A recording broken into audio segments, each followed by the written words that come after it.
नमस्कार. मी वीरेंद्र सोळंके, नायब तहसीलदार घाटंजी. आज मी फील्डवर आहो, शेतात आहो, तुम्ही पाहतच आहे. सर्व मंडळींना, सर्व शेतकरी बांधवांना माझं आव्हान आहे की त्यांनी आपल्या शेतातील पेरलेल्या पिकाची ई पीक पाहणी गव्हर्नमेंट ॲपद्वारे पेरवा नोंद करावा. त्यांच्या सातबाऱ्यामध्ये त्यांची नोंद येईल. त्यानंतर हा प्रोग्राम शासनाने 14 सप्टेंबरपर्यंत कंप्लीट करायचा निर्देश दिलेले आहे.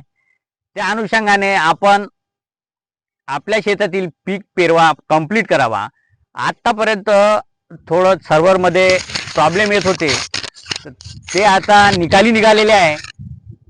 यदा कदाचित एखाद्याला प्रॉब्लेम आलाच काही याच्यामध्ये, तर गावचे तलाठी आणि कृषी सहाय्यक यांच्याशी संपर्क साधावा आणि आपली शेताची ई पीक पाहणी पूर्ण करावी, अशी माझी आपला सर्वांना नम्र विनंती आहे.